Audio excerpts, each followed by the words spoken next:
television is in this film as a kind of as a way of representing a slice of Romanian transition and Romanian collective memory. But I switched for another film, a more recent one. I'm an Old Communist Hag, a film from 2013 by Stare Gulea, which is an adaptation. Because it's somehow interesting. This is a conference about intermediality, and almost now anybody talk about adaptation. In September, I was at a conference in Florida organized by Association of Adaptation Studies, and almost nobody talk about intermediality. So it's a kind of politics of seeing the concepts, everybody with his direction, and it's very interesting. I think adaptation is an important. It's not something new. This idea is not new at all. But maybe this thought was a kind of motivating my choice. So if Liviu speaks about a lot of movies from recent Greek cinema, I will focus only on this adaptation as a kind of symptomatic representation of Romanian society and Romanian cliché of transition. So in the Romanian society, the period of transition from communist to a chaotic and ambivalent capitalism was marked not only by an inefficient sluggishness insofar as the criterion of democratic institution was concerned, but also by a gradually outlined dynamics of identity-related representations. In the 90s, amidst post-communist euphoria, but in the absence of professional publishers and coherent funding mechanisms, both literature and cinema were left in abeyance, being of secondary concern. Romanian culture had more important things to do. It had to face its own past, a somewhat normal task after 40 years of communism. The consequence of this moral duty was tantamount to an influx of memoir and memory-related works. However, while testimonial stage had been marked by the oppressive memory of those who had experienced the traumas of the past, the fictional and the narrative stage, which we could talk about this stage after 2000, was bound to keep its allegiance to the present. As the transition to democracy gained ground as a topic on the politicians' agenda as a social reality, relating back to communism could occur only in a screened manner. Thus, the perspective enabled by the transition generated a denouncement of the convention or ideological screen whereby communism had been represented that is appropriated. And an interesting and at the same time symptomatic, as I said, case is Stare Gulea's adaptation of Dan Lungu's novel I'm an Old Communist Hag. Now,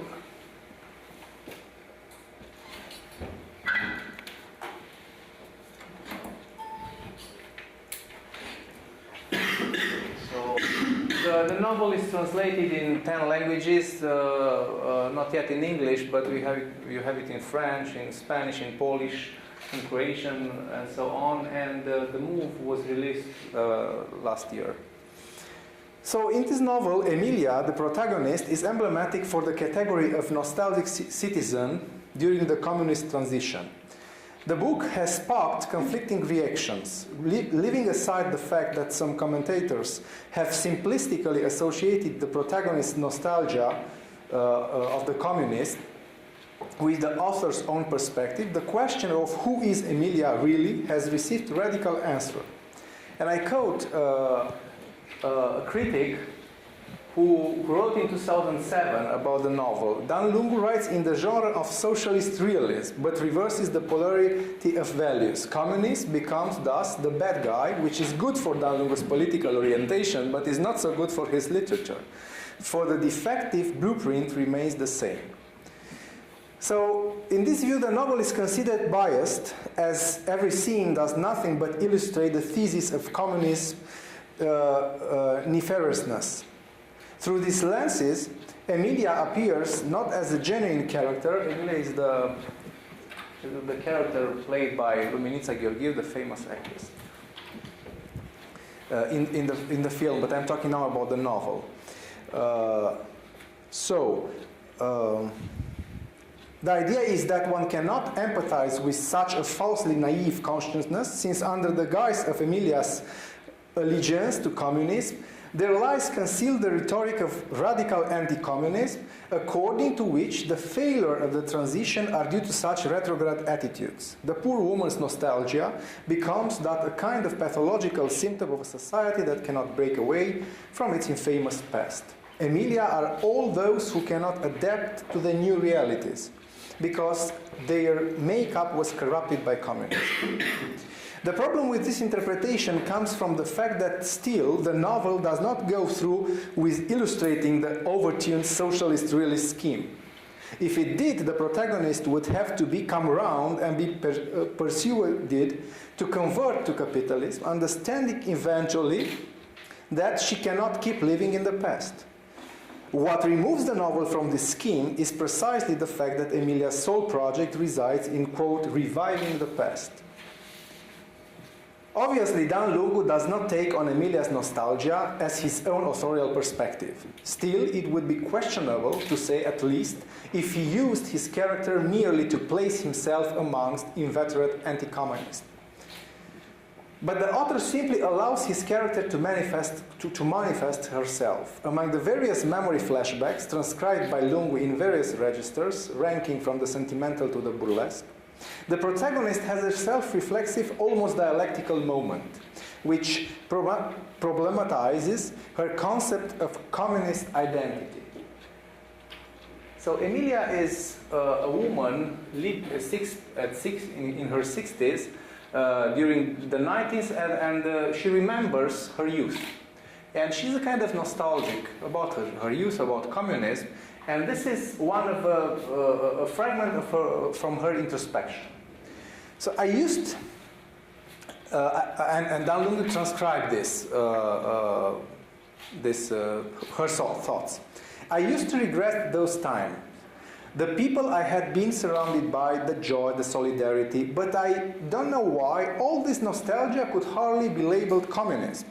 I mean, I might know, maybe because in the old days we called communists those who gave fiery speeches during boring long meetings, those who stuck to the party line without seeing left and right, without a care for people, and without understanding the particular situation. For us, it was not the party members who were communists, but the politruks and the zealots. I did not regret those guys. Now the communists were the ones who had lied, who had taken by force, put people in prison, tortured them, and so on. I was neither. What kind of a communist was I? But if those were the communists, did it mean that I wanted communists without communists? But was communism possible without those kind of communists? If not, did I still want communism? I no longer wanted to be one, but I was. Can you be without wanting to be? Emilia's dilemma is that she fails to recognize herself in the proximate genus of the communist, either in the sense of the era or according to the definition provided by the transition paradigm. She feels her identity as a specific difference. Therefore, her communist nostalgia seems to have no object. Instead, it does have content. While labels are misleading, what she experienced in her life remains. That harmless comfort, those modest holidays, the minuscule flat in which she said she had raised a child, the proletarian parties, the sufficient salary, the gas tank from the party. But Emilia finds it difficult to rank herself among the communists, for she contributed nothing to the system. She was only the beneficiary of a political that gave her a reasonable, decent urban life. What she regrets is not an ideology, but the social order that, quote, had arranged a quiet sewer for her youth. Recently, in 2013, the arguments of the communist Hague were revived in a screen version of Dan Lungu's novel. The film spawned an interesting polemical debate between two generations of intellectuals in Romania regarding the way in which the Romanian society should relate to its communist legacy. However, before analyzing these arguments, and probably we won't have time to make it, it's interesting to look at the way that Gulea is dealing with the adaptation, with his adaptation approach. In the classical approach, the fidelity criterion, which is a strong concept in adaptation studies, the film has to be in a fidelity relation with a novel. The fidelity criterion served to reinforce the meaning of the novel or to assist in the teaching of literature through film. But on the other hand, the acknowledgement of infidelity as an essential principle in analyzing the relationship between novels and films coincide with a kind of return of the repressed in adaptation studies. Recent approaches, informed by respect for the cinema as a medium, do not exclude, for denying it would suspend the relevance of the comparison, but turns it from a valorizing mechanism into a hermeneutic barometer. The idea would be that there is no point lamenting the lack of fidelity of a film in relation to a novel, but that one should question and seek to explain the stakes of the infidelity and the purposes of the adaptation. Based on what the Terry Eagleton's remark about the Derridian concept of text, quote, textual means that nothing stands gloriously alone, unquote, Brett Westbrook defines adaptation as a field of, quote, glorious plurality. As long as the meaning is not exclusively embedded in a source text, but in the process of adaptation, infidelity can also become significant in a critical sense. Thomas Leach speculates on the ethical potential of the idea of fidelity, demanding symmetrically an ethics of infidelity relevant for the reception and assessment of adaptation. He argues that the main things that have been enjoyed historically in specifically ethical terms to be faithful are husband and wife, either because a woman's adultery betrays her husband's pecuniary investment in her under the Mosaic law, or become both spouses, have a duty to reenact Christ's faithfulness to the church in an analogy expounded in Paul's letter to Ephesians. Yet because contracts create transgressions, as Tony Tanner argued 30 years ago, the possibility of adultery arousing both condemnation of a heroine like Emma Bovary who violates the marriage contract and an empathic understanding of her avid reaction against the shifting bonds of marriage provided both a basis for the bourgeois novel, which incorporates a tension between law and sympathy, and the seeds of its dissolution. The possibility of adultery is also productive because it effectively re-narrativizes a life that has become devoid of story. The argument set forth by Leach unravels three constants distributed in a causal manifestation. The first, transgression, is inscribed in the very nature of the marital contract, as the latency of infidelity. The second, re-narrativization, marks the consequences of the breach of contract by one of the spouses, a consequence that leads to an amendment of the contract. Finally, the third, which is two-headed, condemnation or empathy,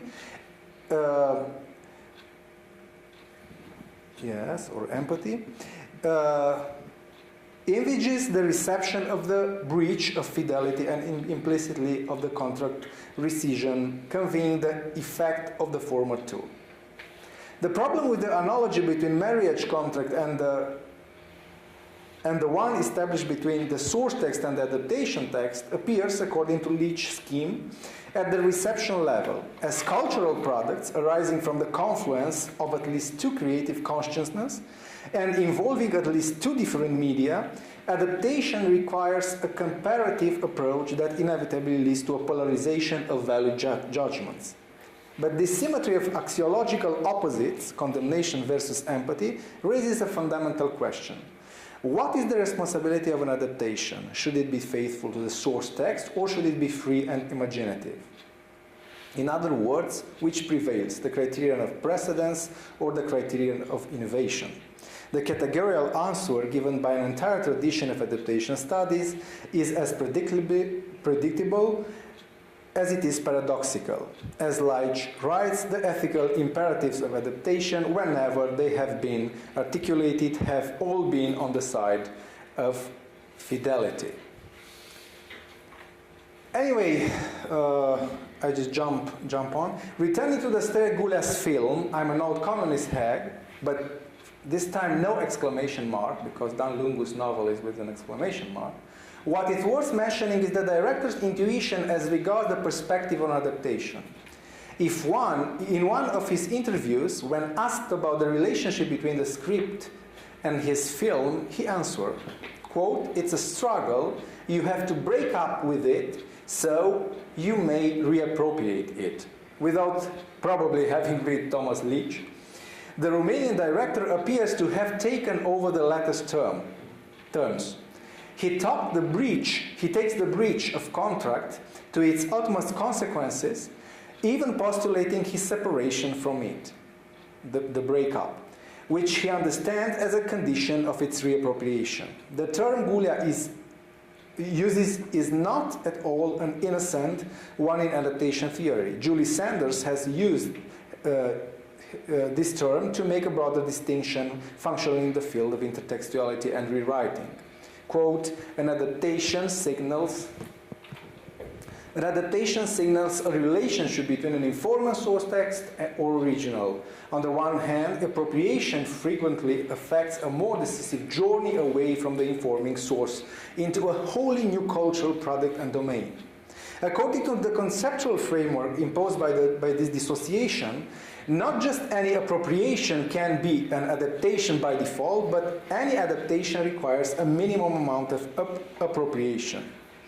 Adaptation remains under the auspices of mimicry, while appropriation makes out a territory of creativity which has freed itself from the constraints of the source text. However, Stere Gulea says more or less the same thing. And unlike the novel, which remains stuck in the memory of the communist past, Gulea's film opens with a flashback from the protagonist's adolescence, and she gets off a rural bus and reveals her identity to a man who has probably waited for her. But in the film, the central theme of communist memory, so striking in the novel, is replaced by the family theme. While Lungu has relegated the concrete meeting between the two generations to half a page, reducing it to a conflict over the telephone about the 1996 elections, Gulea narratively develops precisely the ellipse of the novel. By exploring the meeting between the two parents and the daughter and her husband, accompanied by her husband, the film adaptation breaks up the adaptation framework, decidedly entering the unpredictability of appropriation. The most important consequence of the thematic mutation is that the narrative perspective no longer belongs exclusively to the protagonist. In Lungu's novel, the protagonist has a very strong position and is the only position. Here we have multiple statements in connection with this communist nostalgia and communist memory, and I will show you this.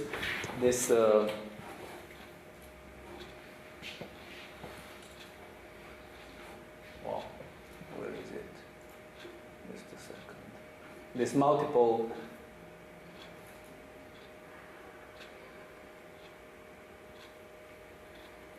Wasn't it?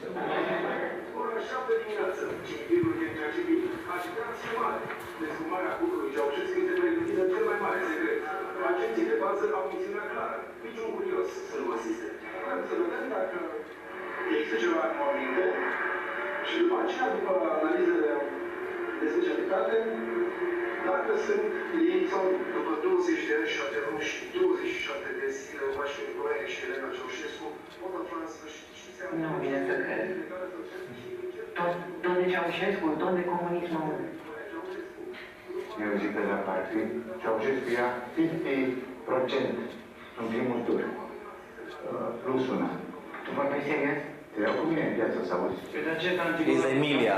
Te zici tu? Și acum tu vorbești cu comuniștii? De zi tu cu cine?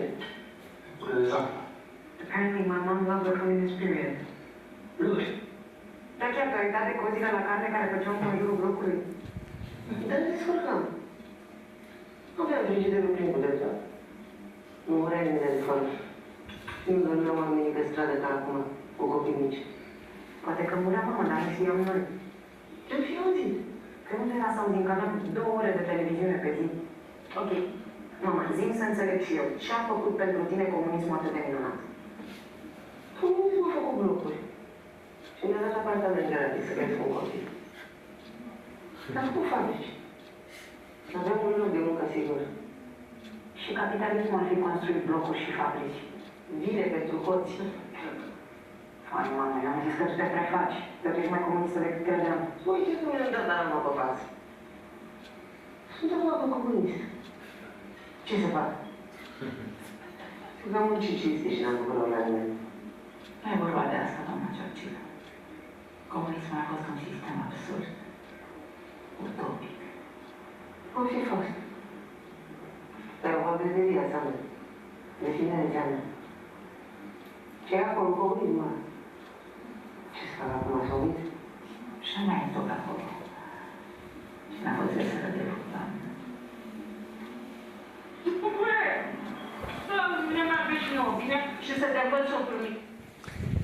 Okay, so I'm preparing to conclude by saying that if microhistories are multiple, and this is different from the novel, macrohistory has also recalibrated dynamics. The myth of communists, so ridiculous in Emilia's reminiscences, but so relevant for her existence and her inner life, silently collided with the myth of West, of European integration, of prosperity that can only come from the West. The nostalgia of communists was a negative example which held the Romanian transition in place.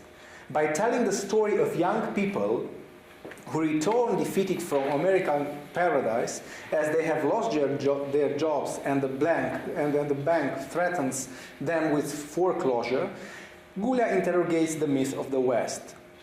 His film steers away from the latent or programmatic anti-communist, depending on the angle, in Dangu's novel. It depicts a late transition in which the nostalgia for communism and the revolt against communism, as well as the still illusory despair of capitalism, coexist.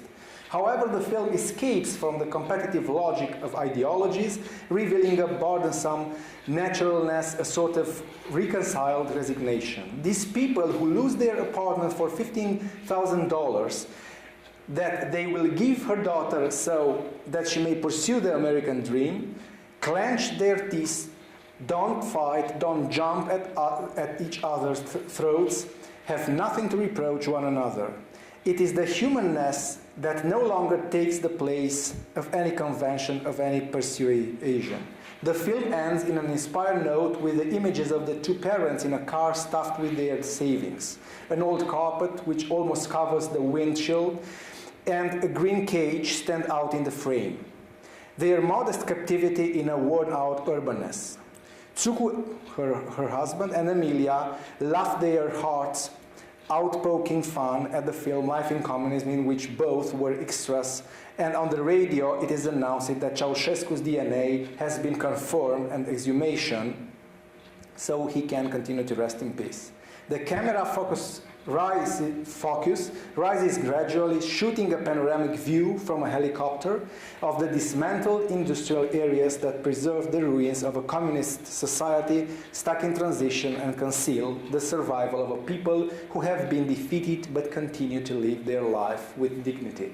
And just want to show you the final scene, and